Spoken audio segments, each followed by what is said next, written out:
अस्सलाम वालेकुम dear viewers, कैसे हैं आप? उम्मीद है खैरियत से होंगे। तो चलते हैं आज हमारे आगे के सबक की जानिब, और अल्लाह ताला से हम दुआ करते हैं कि अल्लाह ताला हमें कुरान सीखने और उसको समझने और उस पर अमल करने की तौफीक अता फरमाए। आमीन। अस्सलाम वालेकुम। अस्सलामुअलैकुम वरहमतुल्लाहि वबरकातुह। जी कैसे हैं सारे व्यूवर्स? उम्मीद है ईमान और तकवा की बेहतरीन हालतों में होंगे। जी हमने कल पढ़ा था हुरूफ तहज्जी के बारे में, तो आज हम पढ़ रहे हैं हुरूफ मुस्तालिया और हुरूफ तहज्जी को थोड़ा रिपीट कर लेते हैं।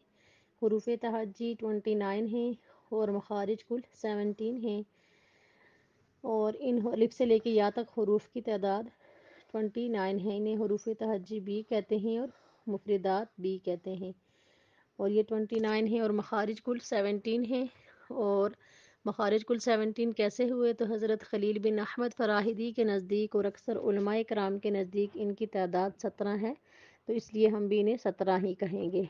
फिर हम मखरज का लुग़वी माना क्या है? मखरज का लुग़वी माना निकलने की जगह, और इस्तिलाही माना वो जगह जहाँ से लफ्ज़ की अदायगी की जाए उसे मखारिज कहते हैं। फिर हम इन हरूफ को अदा करते हुए उर्दू लफ्ज़ से परहेज़ करेंगे ना, उर्दू लहजा में नहीं पढ़ेंगे। बे पे ते से है इस तरह नहीं पढ़ेंगे, बल्कि हम उनको अरबी लहजा में पढ़ेंगे। बा ता सा इस तरह, ठीक है। फिर इन 29 हरूफ में से 7 हरूफ ऐसे हैं जो हर हालत में पुर यानी मोटे पढ़े जाते हैं। इन्हें हरूफ मुस्तालिया कहते हैं।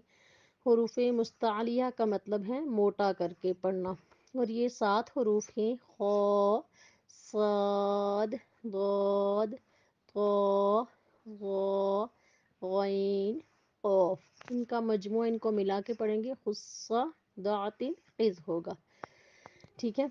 इससे आगे हरूफ शफविया कितने हैं? तो हरूफ शफी यानी शफी हरूफ कितने हैं?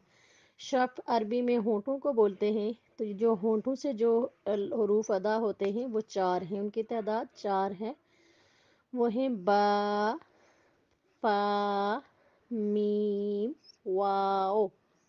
देखिए, जब आपने अपने होंठों को ऊपर यानी अपने ऊपर वाले होंठ को नीचे वाले होंठ का अंदरूनी हिस्सा आपस में टच हुआ है तो बा अदा हुआ, ये होंठों से अदा हुआ।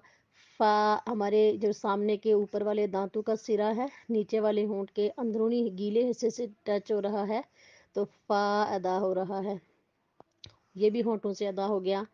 वाओ, अपने अपने दोनों होंठों को गोल करके वाओ को अदा किया, ये भी होंठों से अदा हो गया। मीम, हम अपने होंठों की खुश्की वाले हिस्से को आपस में मिलाएंगे तो मीम अदा होगा, इसलिए इन्हें शफी हरूफ भी कहते हैं, ठीक है। ये 4 हरूफ हैं, ये होंठों से अदा होते हैं। इन हरूफ के अलावा बाकी किसी हर्फ पे हमारे होंठ हिलने नहीं चाहिए, हमारे होंठ हरकत में नहीं आने चाहिए, क्योंकि ये सिर्फ 4 हरूफ हैं जो होंठों से अदा होते हैं, ठीक है। इसके बाद हैं हरूफ सफ़ीरिया, कौन कौन से हैं और कितने हैं? और ये 3 हरूफ हैं। ये सख्ती वाले हरूफ भी इन्हें कहते हैं और सीटी वाले हरूफ भी कहते हैं और हरूफ सफ़ीरिया भी कहते हैं। इनके 3 नाम हैं, वो हैं ज़ा, सीन, सौद। ये देखें, जब हम ये अदा करते हैं तो सीटी की तरह आवाज़ निकलती है, इन्हें हम सख्ती से अदा करेंगे। ज़ा, सीन, सौद। बस आज तक के लिए इतना काफ़ी है। इंशाल्लाह अगले सबक के साथ हाज़िर होंगी। दुआ में याद रखिएगा। अस्सलामु अलैकुम वरहमतुल्लाहि वबरकातुहू।